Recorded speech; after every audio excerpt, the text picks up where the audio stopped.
holy day. Happy holy day. Let's take some time to settle in. So coming out of going back all the way to chapter 20, once we get out of chapter 19, we get out of the teachings of Jesus or what happened the missing 18 years of Jesus. Coming out of chapter 20, we get out of society building. Man and wife, man and child. It gives you the whole family dynamic. Then the Asiatic covenant, how you should be acting with your brother and your sisters. Holy instructions for the children, obedience of the children to their father.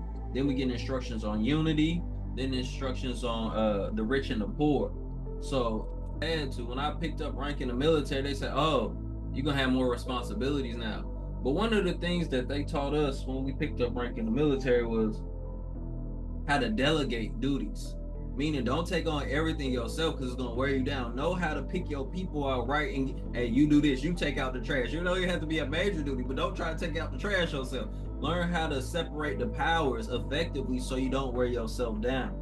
And that's a beautiful thing. Alhamdulillah. So also, I'm not gonna read the whole chapter. I want to give everyone time to build. But one of the ones I love in here is the spirit of a man is in him. Severity and rigor may create fear, but never command love. And sometimes when people are in positions of leadership, that's what they do. Hey, man, I'm going to be very harsh on you. And we also go back to the chapter on man and wife. When he's teaching, he said, don't be even harsh to your wife. Remember, the delicacies of her frame. And remember your own weakness. So it's giving you that same type of mentality. When you are in a position of power and you see people making mistakes, my Grand Sheik William Osiris, we always used to say this about National Grand Sheik Cosmo was like, we would be doing things wrong and he wouldn't say something sometimes. Like he wouldn't even bring it up.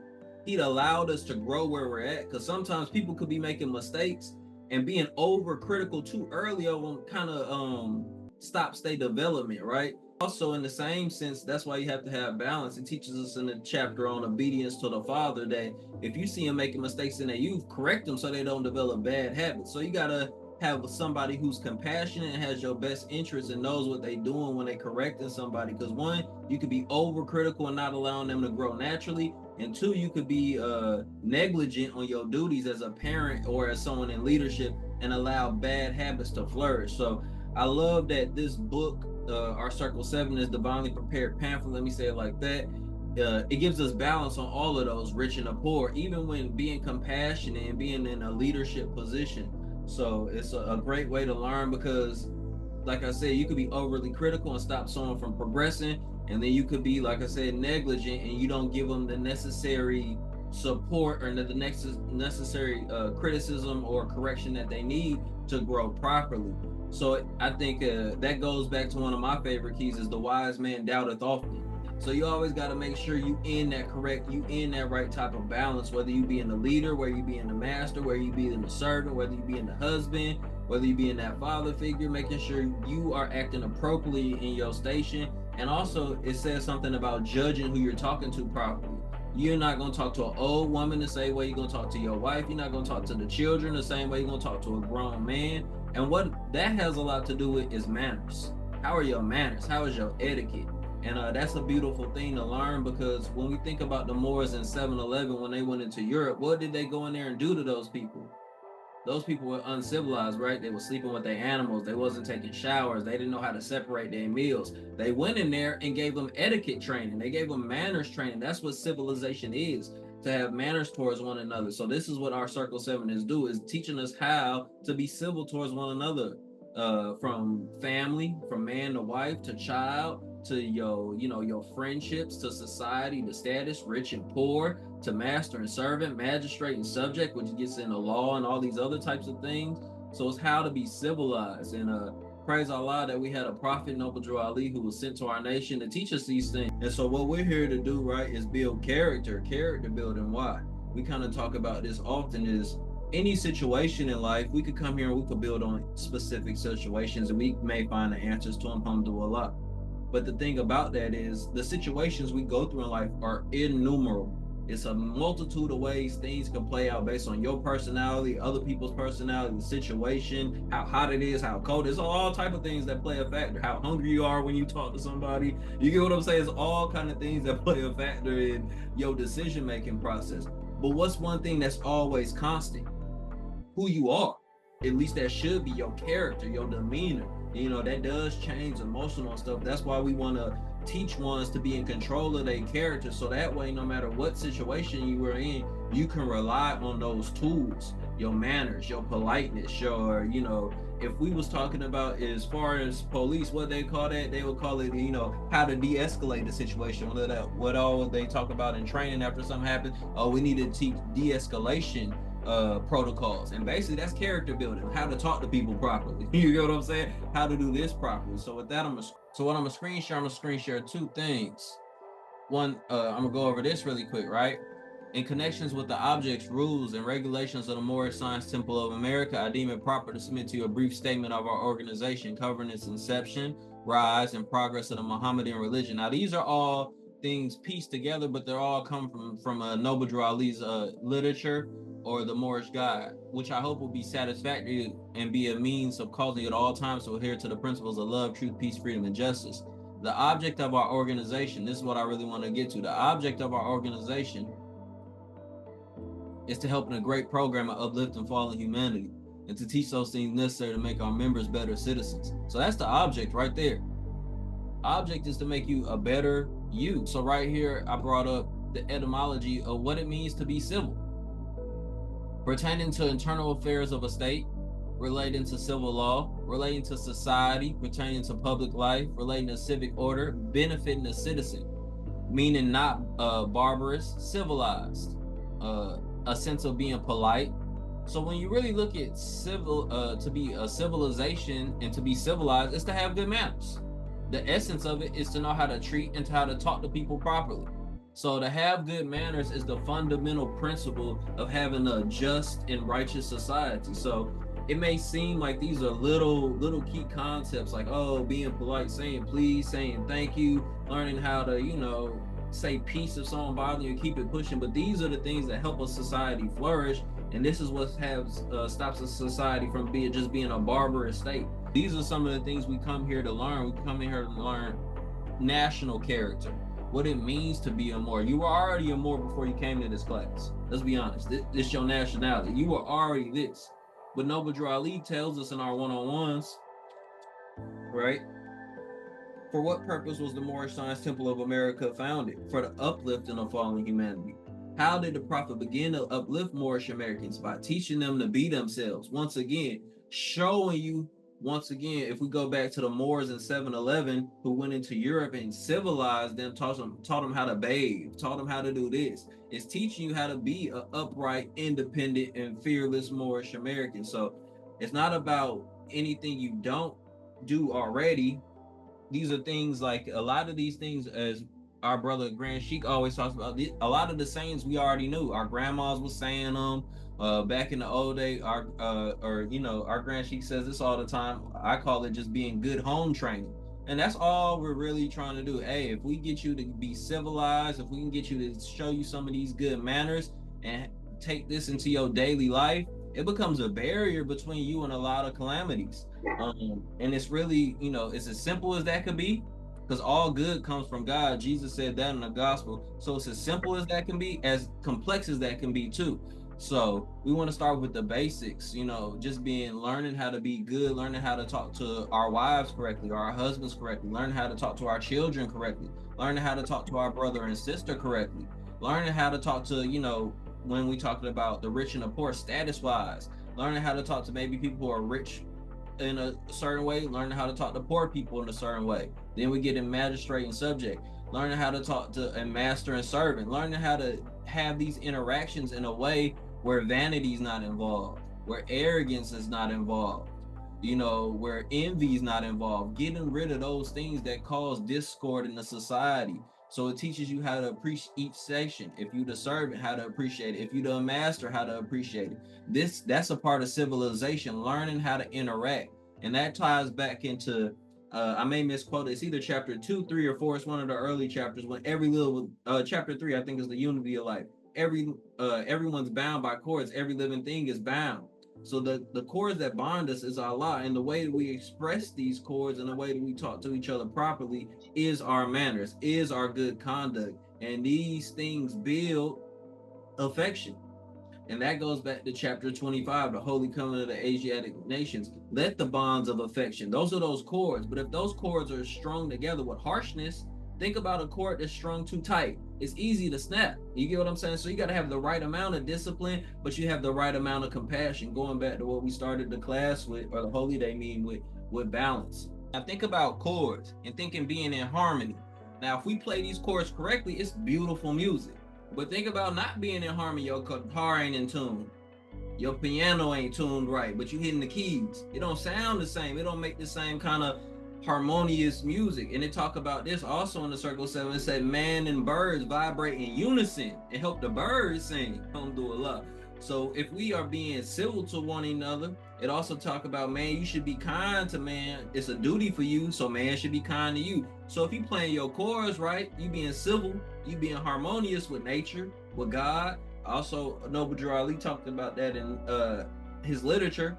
He said the duty, Islam is a simple faith. It's your duty to God, your duty to man, your duty to your society, your duty to nature. So if you playing them chords right, you being dutiful to God, you doing his duties, you being dutiful to man, you being kind to man, you being dutiful to nature, you ain't littering, you watering your grass, whatever, you taking your dog out promptly, all these kind of things. It's gonna make beautiful music. But think about if those things aren't in harmony. You hitting the wrong key here, you hitting the wrong key here, you hitting the wrong key here, you hitting the wrong key here, and think about what sound that's making. And think about how others hear that sound and how they vibrate to that sound. Because we're all bound by chords. So if we play this right, and think about yourself, now we talk about just a single player, right? Playing the music. Now think about a nation and being led. That's more like an orchestra. It's somebody playing the chords, getting you to dance to rhythm. And that's what Noble Drew Ali is, following the rhythm of Allah. But he telling you, hey, your nation, you need to do this. We need to do this. He wants you to, hey, get in tune with the orchestra. Hey, we trying to make some beautiful music as a nation.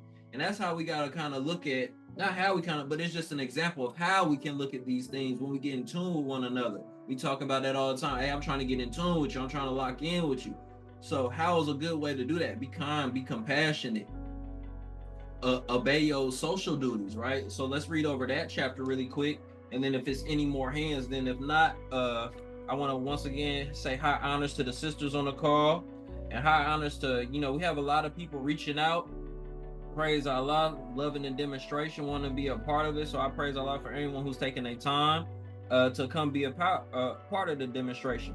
And what I read, this is from chapter 30, Holy Instructions from the Prophet, the social duties. And this is key too.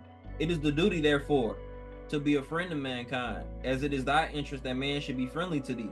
As the rose breatheth sweetness from its own nature, so the heart of a benevolent man produceth good works. And that's what we're really talking about here. We're talking about how do you produce good works? What does that bring to your mind when I say produce good works? For those in here who've been in, we go over Sunday school, what does the higher self breed? What does it breed? Justice, mercy, right? Love and right. So if we in tune with our higher self, when we doing those good works, like I said, that's what it's going to breed good music. It don't have no other choice. It doesn't breed anything else, right? You know what I'm saying? Being compassionate, being loving, being just, having good manners. One of the hadiths from Prophet Muhammad sallallahu alaihi wasallam, which is just peace and blessings, God's blessings be upon him. It says, good manners is the path to ripe old age. So if you got good manners, you're gonna live a long life. My grand sheik said this: if it's doable, King. National Grand Sheik, excuse me. My National Grand Sheik said, if it's doable, King, and it's lawful, it's not, something foul, why don't you do it? You know what I'm saying? I had to think, yeah, you're right about that. Then he also said, you won't see the effects or how it plays out sometimes until after you do it. You ain't gonna know. And sometimes in our community, when we're learning something, we want all the information up front. Hey, I want to know if I be a good person, how much money I'm gonna make, when I'm gonna meet my spouse, where I'm gonna live at, when I'm woo. But God told us nobody knows what even they gonna do tomorrow. So sometimes we gotta go in these things just knowing it's the right thing to do and letting everything else play out, and just knowing in the present moment, if we keep doing the right things, we've done all that we can do. In the Holy Quran of Mecca, because we get our power and authority from the Holy Quran of Mecca, Allah tells us, seeking refuge in Allah from the outcast, the devil. He says, the believers, They don't grieve and they don't fear. And we talk about that often here. What is grief related to? The past. What is fear related to? The future. So that means you're in the present moment. So these are things that we have to work into and learn how to be our best at, be our best in the present moment. I know a lot of times in my life, I was better after the present moment happened because I had to learn from the situation, because a lot of the situations I was in was my first time in them situations, you heard me? So I didn't know what to do till afterwards, like, oh, I could have done this. Oh, I could have did that. Because reflection is what? The business of man. So these are things, but once we grow and you keep having those reflective moments, you know what to do in the moment now. So alhamdulillah, that's what we want to learn, how to have all these things, how to be our higher self in the moment. And as we see our beloved prophet here, we want to, the cares of the world is behind him. We want to get out of the cares of the world and get having good manners. I'm telling you, as from my personal experience, just trying to display that and try to take that into my life, it gets you out of the cares of the world, right? If I bump into somebody, even if I'm wrong or they wrong, and I just say, excuse me, peace, my bad, I'm out the cares of the world. I ain't got no, we not getting into nothing. I'm out of that. You know what I'm saying? Okay, if anything happens, somebody spill a drink, okay, I'm out the cares of the world. Those are the cares of the world. And the more I've realized that the cares of the world really comes from a lack of bad manners or a lack of good manners. You get caught up in the smallest of things. And it tells us that in the circle 7, it says the slightest malady, a paper cut. Me and my brother Mike Jahil was talking, a paper cut, your whole day, you can't even focus, this little bitty cut, stinging. You'll think, you like, hey man, what's good? You can't even focus on, I'm breathing, I'm living. This paper cut driving me crazy. So just think about, that's a paper cut. Somebody bumped you. Now your whole day off.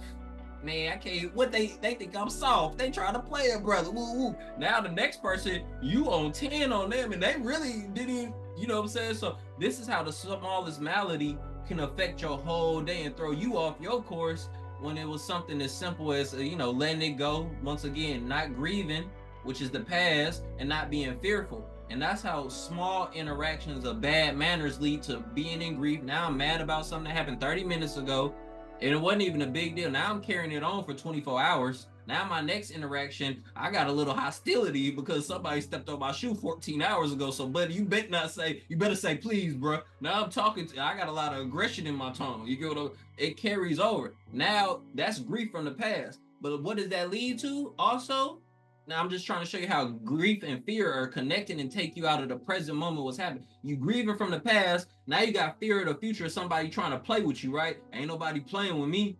So now I'm carrying that situation into this situation, which is ruining my present moment, my peace, my happiness, my good manners, who I am. And I'm putting my life in danger for this. Or I'm putting someone else's life in danger for this. Or I'm putting my freedom in jeopardy for this. Over the past and over the future, which neither one are real. You get what I'm saying? The past already happened, and the future ain't happened yet. It's never tomorrow. It's always today, though. So you gotta be able to let these things go and deal with them in your manners, and be in the present moment. So the more we get in that state, in that zone, we tune into our character, we tune into our higher self, into our principles. We'll see those things that are trying to pull us into the past or take us into a negative future, and we'll stop them. And we know we got tools. And what tool would you use there, Morris? I would use my axe to cut off what? The naughty, the ungainly parts. Why? Because I want my character symmetrical, which is also what? If something's symmetrical, what is it? Balanced on both sides. What we started with, we want to be those balanced beings. So alhamdulillah with that. If there's anyone else, now's the time before we turn it over to our Grand Sheikh. Alhamdulillah.